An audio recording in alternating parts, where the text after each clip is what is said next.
After weeks of intense fighting and devastating losses, a ceasefire agreement between Israel and Hamas will enter into effect on January 19, 8:30 a.m. local time. Its first phase is supposed to hold for about 6 weeks and will be followed by other 3. This fragile truce marks a pivotal moment in the long-standing conflict, offering a glimmer of hope for a more peaceful future.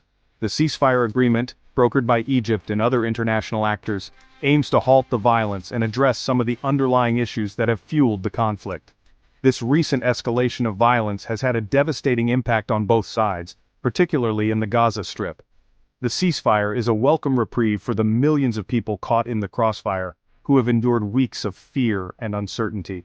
While the truce is a significant step towards de-escalation, the road to lasting peace remains long and arduous. The international community has welcomed the ceasefire and urged both sides to adhere to its terms. The focus now shifts to addressing the humanitarian crisis in Gaza and working towards a more sustainable solution to the conflict.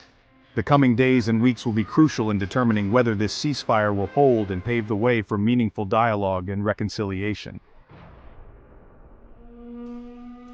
The humanitarian situation in Gaza has reached a critical point. Weeks of relentless bombardment have left the already impoverished and densely populated enclave on the brink of collapse. Thousands of Palestinian civilians, many of them women and children, have been killed or injured in the fighting. Hospitals and medical facilities, already overwhelmed before the latest escalation, are struggling to cope with the influx of casualties. The United Nations estimates that over 1 million people have been displaced within Gaza, seeking refuge in schools, mosques, and other makeshift shelters. These overcrowded and unsanitary conditions are breeding grounds for disease, raising concerns about a potential public health catastrophe. Access to clean water, food, and essential medical supplies is severely limited, exacerbating the already dire humanitarian crisis. The international community has pledged millions of dollars in aid to Gaza, but much more is needed to address the immediate and long-term needs of the Palestinian people. Rebuilding Gaza's shattered infrastructure, providing essential services, and supporting the psychological well-being of the traumatized population will require a sustained and coordinated international effort. UN estimates that the rebuilding effort could take at least 15 years. The humanitarian crisis in Gaza is a stark reminder of the human cost of this protracted conflict. However, in theory, during these 6 weeks, Palestinians crammed in the southern part of the Gaza Strip will be able to walk more freely, and some may even return to their homes, if those homes are still standing. The ceasefire agreement, while welcomed by many, has also been met with skepticism. Key elements include an independent investigation into alleged war crimes and the release of hostages and prisoners. In the first phase, which is supposed to hold for 6 weeks, will start by the release of 33 Israeli hostages in exchange for hundreds of Palestinian prisoners from Israeli prisons. While this might seem like a victory for Netanyahu, it's actually what Hamas aimed to achieve from the beginning.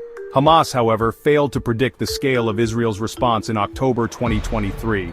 The Gaza Strip is heavily destroyed, and Hamas is significantly weakened. They failed to create a regional war, or attract an alliance of other Arab and Islamic states against Israel. Netanyahu's regime has shown that any aggression against Israel will be met with a powerful and deadly response.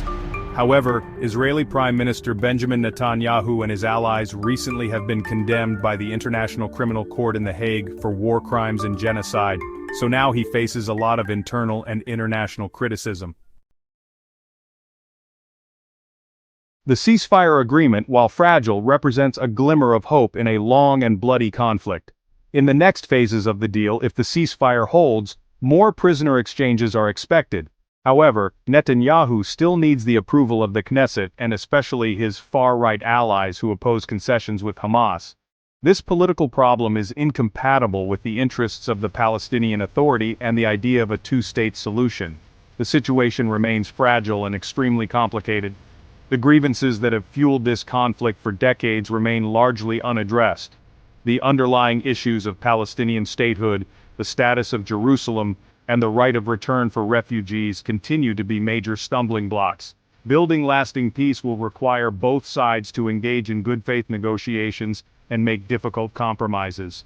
Despite the devastation, there is extreme support for the ceasefire and for peace on both sides. People are exhausted from the war and long for peace. The international community has a crucial role to play in supporting the peace process. Providing humanitarian assistance, facilitating dialogue, and holding both sides accountable for their actions will be essential in creating an environment conducive to peace.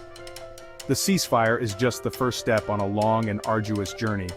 It is a moment of fragile hope, a chance to break the cycle of violence and build a more just and peaceful future for all.